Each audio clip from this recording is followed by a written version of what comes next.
Welcome to Art Ed Radio, the podcast for art teachers. This show is produced by the Art of Education, and I'm your host, Tim Bogans.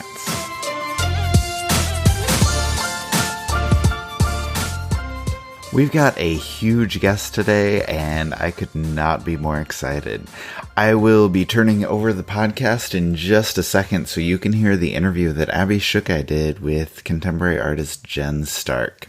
You know Abby, of course, as she's one of the most popular podcast guests we have and one of AOE's best writers. More importantly, you know Jen Stark. She's really well known for her colorful, creative work that so many teachers love to bring into the classroom. Her melting rainbows, colorful murals, and work-intensive sculptures are all enthralling. She creates incredible animations as well, and everything she does will capture your attention and your students' attention immediately. So if you don't know Jen's work, go look it up right now. Take a look at jenstark.com or look her up on Instagram and familiarize yourself with her work. The interview will be so much better if you have a sense of exactly what Jen does. That being said, I know you're dying to hear this, so let me turn it over to Abby and her sit down with the incredible Jen Stark.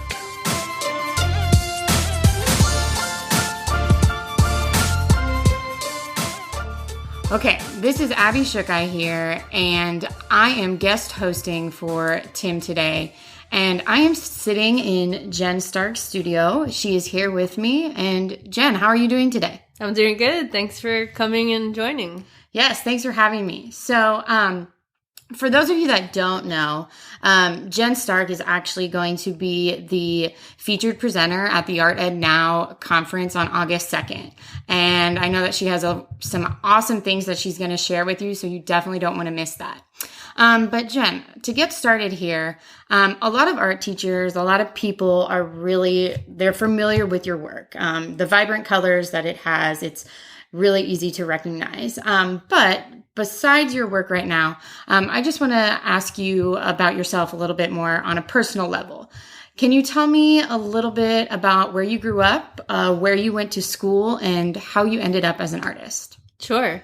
Well, I grew up in Miami, born and raised, and went to public schools through my elementary, middle, and high school, and also attended magnet art classes throughout that whole time. Miami was a very culturally diverse area to grow up in. Very, very many cultures. You have like the Caribbean, South America, Cuba.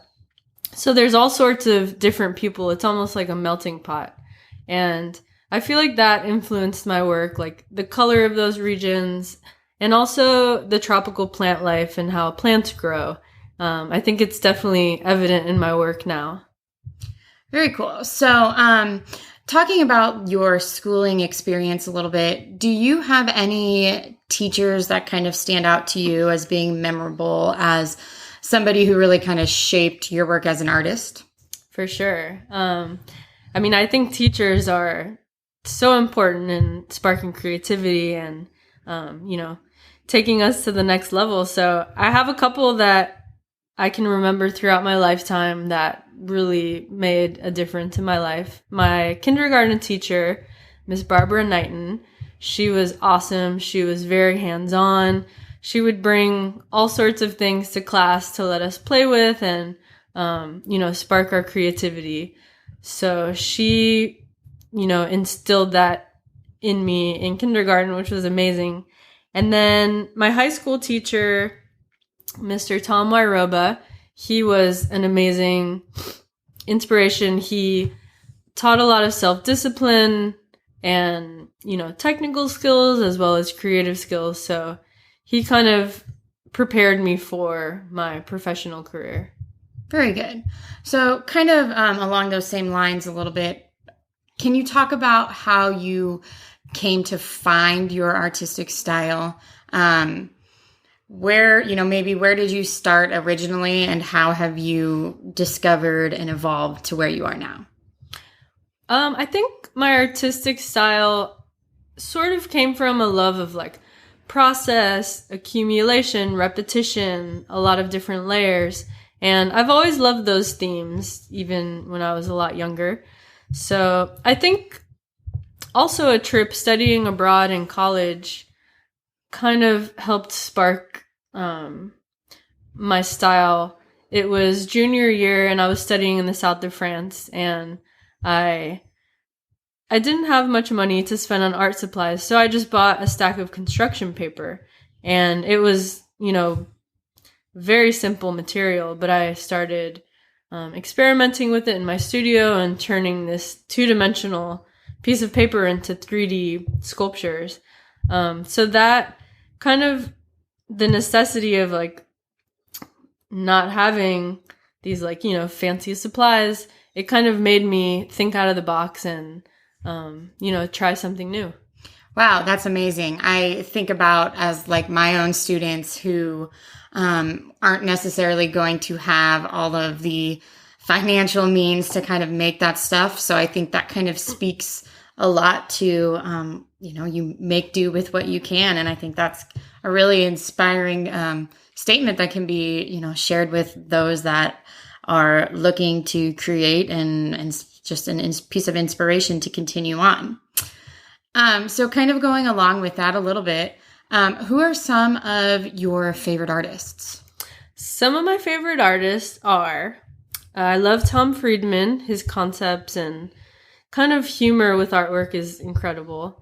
Also, Andy Goldsworthy. He does these really beautiful, almost like installations in nature with nature. So he'll, collect like a gradient of all sorts of leaves in nature and then make this temporary sculpture that will, fade or like wash away with the river. It's very process based and temporary. His stuff is really cool. Yayoi Kusama is awesome. She's having a moment right now. She's, all over the place. Different museums. I went to the Broad yesterday and cool. I had to go to the Infinity Room. So that was a really cool experience. Yeah. And I love that she works with infinity and a little bit of science, and her stuff is just so inspiring. And, I love that it encompasses you when you walk inside of it. Also, another artist, Tara Donovan, her work is really cool. Very process oriented and using simple materials. Very good. Now, kind of going along this, you're talking about what artists inspire you. Does it ever feel weird? I know that you are on social media and a lot of teachers are using you as an inspiration to teach their students. So how does that feel when you see those things, whether it's on Instagram or Facebook? And like you are being taught in the same, it's not just Leonardo da Vinci that they're talking about now. Like you are part of that student's art history. How can you kind of tell us how that makes you feel a little bit? Yeah, that's so incredible to me that so many teachers are teaching my art to students. It's just like, I'm so grateful that my work has that, that like inspiration and spark to kind of keep, like, it's crazy. It's like, it kind of makes me speechless because it's really incredible. I love it. Well, and I'll tell you something so I am a middle school art teacher, and I remember a few years ago, I had shown my students your work, and we did create kind of a collaborative mural, actually a permanent one that was kind of like inspired by it. And we had posted something on like our school Instagram page and like tagged you in it. Mm-hmm. And some of the kids were like, oh my gosh, Jen Stark liked the photo. And so it was it's a really cool thing to, one, like see you interacting in that way. And this like students everywhere, it's so cool to have that living artist experience where like you can interact with them. Like you can see what they're doing in real time, which is just kind of an amazing thing. Yeah, I'm just so like taken aback from all the like social media love, and I try to really interact with the teachers and the students when I see that online, because I know it gives the students a boost, and it just makes them really happy that the artist can interact with them. Yeah, it's super cool, and I know that you'll just continue to inspire students everywhere, and you're just coming a part of those art history books, which is pretty rad. So, yeah, I love it. Getting back to your own work a little bit, can you talk us through your process a little bit? I know that you use a sketchbook quite a bit when planning your work. And I know for me and my students, using a sketchbook isn't always their most exciting thing that they like to do. So can you kind of explain your sketchbook process for us and how it really influences your work? Well, for me, the sketchbook is sort of the beginning because it's where I can turn the thoughts in my brain to something physical. So for me, a sketchbook is kind of the most important tool. And it's also the most freeing, most spontaneous because I don't really have to worry about what I put in it or if it's bad or if it's good. It's the very first process of creating the artwork. So I'll just, sit in front of the sketchbook and doodle for hours. And it's just a really fun tool to figure out which ideas are best, which I kind of want to leave behind, and I'll just go forward from there. Very cool. So, after you work on your sketchbook and plan out your thoughts and ideas, how long does it typically take to complete a piece of art? Usually it takes anywhere from a few days to about a month to complete artwork.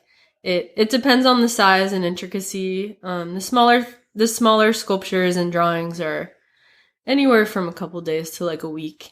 And the larger ones, like I just completed a large scale mural in downtown LA. That took about 4 weeks. So it really depends on, the size and intricacy. So when you do one of those large scale murals, do you, is it all you just rocking it solo, or do you have some troops helping you out? Oh yeah, I need troops with the murals are huge. So I usually have anywhere from like 3 to 5 helpers, depending on how large the building is. And my assistants are awesome. I have some, friends that are artists that will help me out, and we'll just kind of knock it out together. It's really fun. Very awesome.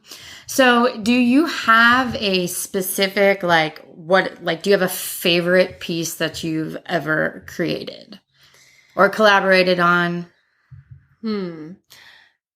My favorite piece, I would have to say, is probably the sculptures in the walls, the hand-cut paper sculptures, because I like how it kind of uses the environment, and it's like the surprise, and it's like it creates a sense of awe in the viewer, and it's kind of unexpected. So I really like those because they kind of work with architecture. Yeah, absolutely. So have you ever had, just because of having your work everywhere, have you ever had like a really interesting experience, like anything that stands out that's like, wow, I can't believe like that happened because of this, or maybe something that's most notable in that way? It can be bizarre or maybe just cool. Yeah. Kind of defining moment of my artwork was when I created artwork for the MTV Video Music Awards in 2015, and Miley Cyrus was the host. And it all came about so organically. I had painted a mural on the Surf Lodge in Montauk, New York, and my friend Wayne Coyne saw it, and he's friends with Miley, so he told her about my work. And at the same time, MTV was approaching her, telling her, we want her to do artwork for the MTV Music Awards. And this was all within like the same week. She had met me, and MTV had told her about my work. So, I mean, that whole project was like amazing, like awe-inspiring, like just to see my work in front of the eyes of like millions of people. That was a cool moment. What was because obviously that was a huge piece that you were working on as far as like the event itself. But then, so I know for maybe those of you that haven't seen it, that are listening, you had animations involved. Like, didn't she slide down like a giant wormhole as she went down? So like, how much time did that take to create?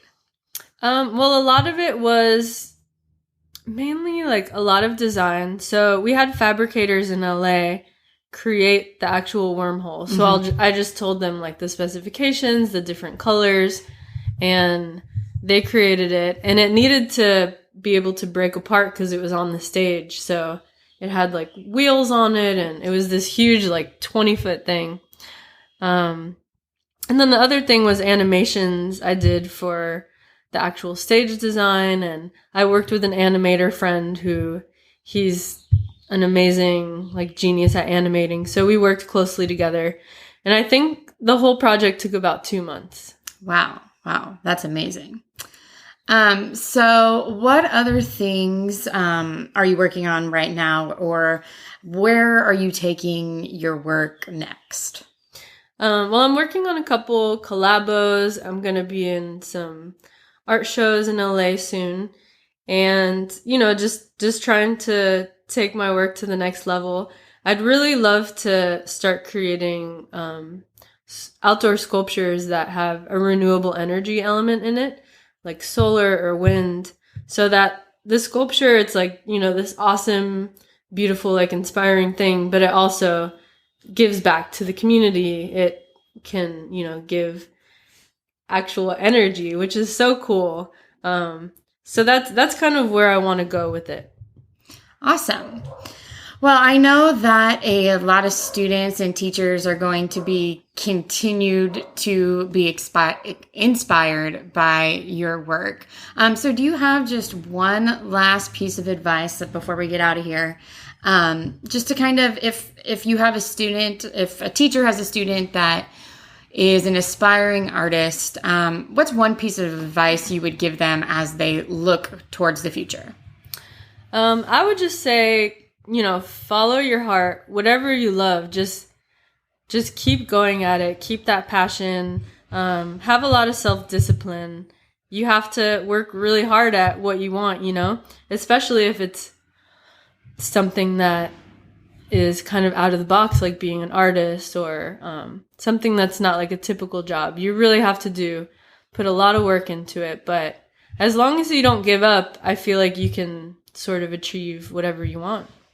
Awesome. Well, thank you so much for being on the show today. And we can't wait to hear you at the Art Ed Now conference. Thank you for joining me today. Thank you so much. All right.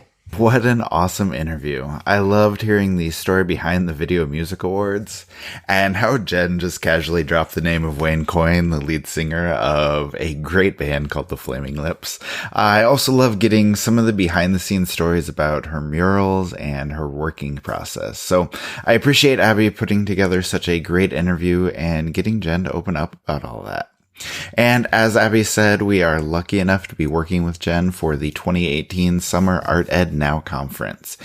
It's taking place on August 2nd, and it is a full day of amazing professional development for art teachers. It'll be headlined by the one and only Jen Stark. In addition to Jen's keynote, we have another 20 presenters, each with incredible lessons, videos, handouts, and so much more. So you can see all of the awesome presenters, the benefits of the conference, learn how to attend, and how to make the most of your day at artednow.com. Go check it out. I love hearing from all of these incredible artists. We had Romero Brito on the podcast a couple years ago, Alexa Mead last year, and now Jen Stark. It is one of my favorite parts of doing the Art Ed Radio podcast. Having insight into their careers, their working process, their inspiration, and so much more is always an amazing opportunity. So a big thank you to Jen for inviting Abby into her studio, and I know we're all looking forward to hearing a lot more from her at the Art Ed Now conference. Give Jen a follow on Instagram, go check out her website at jenstark.com, and join us to hear even more about creativity, inspiration, and teaching art on August 2nd at Art Ed Now. You won't want to miss it.